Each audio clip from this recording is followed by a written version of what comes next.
The profession of the Christian faith, the creeds.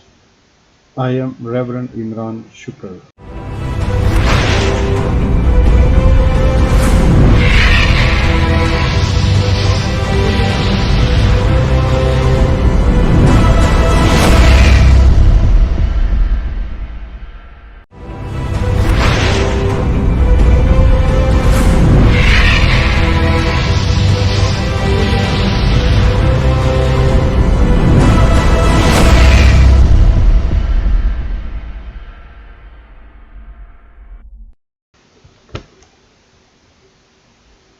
The profession of the Christian faith, the creeds.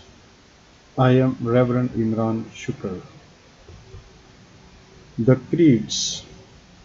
Whoever says, I believe, says, I pledge myself to what we believe.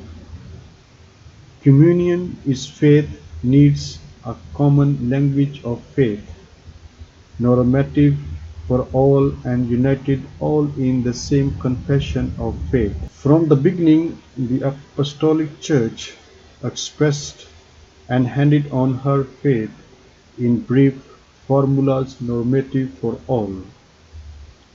But already very early on the Church also wanted to gather the essential elements of its faith into organic and articulated summaries, intended especially for candidates for baptism.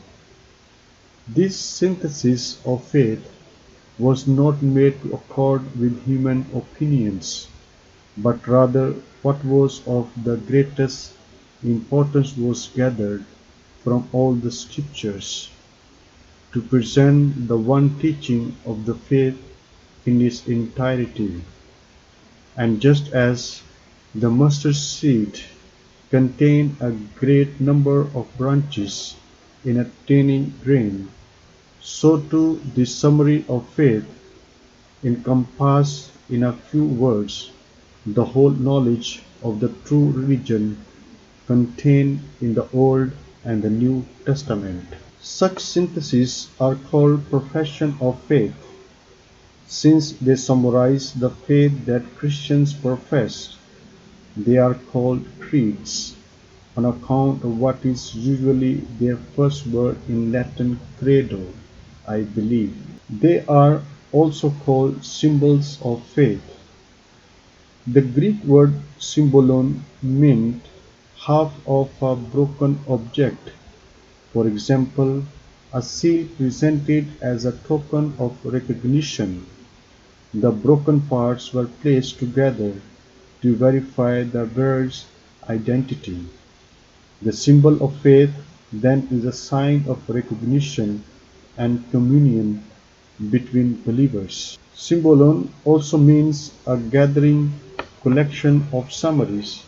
A symbol of faith is a summary of the principles, truths of the faith, and therefore serve as a first and the fundamental point of reverence of catechists. The first profession of faith, the profession of faith. The first profession of faith is made during baptism. The symbol of baptism is first and foremost the Baptismal Creed, since baptism is given in the name of the Father and of the Son and of the Holy Spirit. The truths of faith professed during baptism are articulated in terms of their reference to the three persons of the Holy Trinity. And so the creed is divided into three parts. The first part speaks of the first divine person and the wonderful work of creation, and the next speaks of the second divine person and the mystery of his redemption of man. The final part speaks of the third divine person, the origin and source of our sanctification. These are the three chapters of our baptismal seal. These three parts are distinct, although connected with one another, according to the comparison often used by the Fathers. We call them articles. Indeed, just as in our bodily members there are certain articulations which distinguish and separated them, so too in this profession of faith the name "articles" has just and rightly been given to the truth we must believe particularly and distinctly.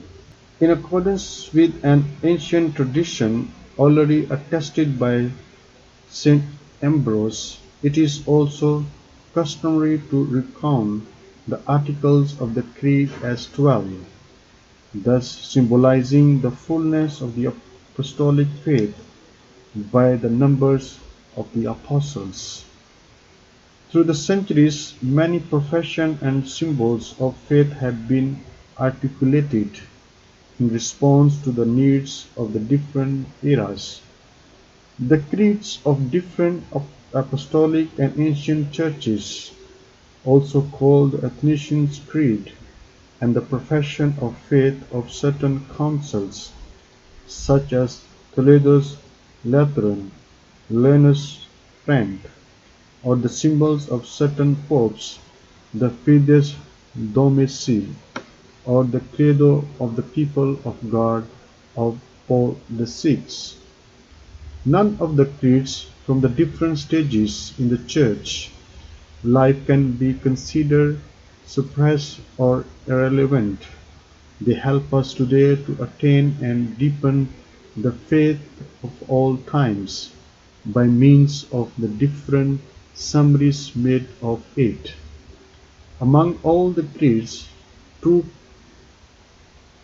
occupy a special place in the Church life. The Apostle Creed is also called because it is rightly considered to be a faithful summary of the Apostles' faith. It is the ancient baptismal symbol of the Church of Rome. Its great authority arises from this fact. It is the creed of Roman Church, the see of Peter, the first of the apostles, to whom he brought the common faith. The Nissian Creed, the Nissian Constantinople Neapolitan or Nissian Creed, draw its great authority from the fact that it stems from the first two ecumenical councils in 325 and 381 AD. It remains common to all the great churches of both East and the West to this day. Our presentation of faith will follow the Apostles' Creed, which constitute, as it were, the oldest Roman catechism.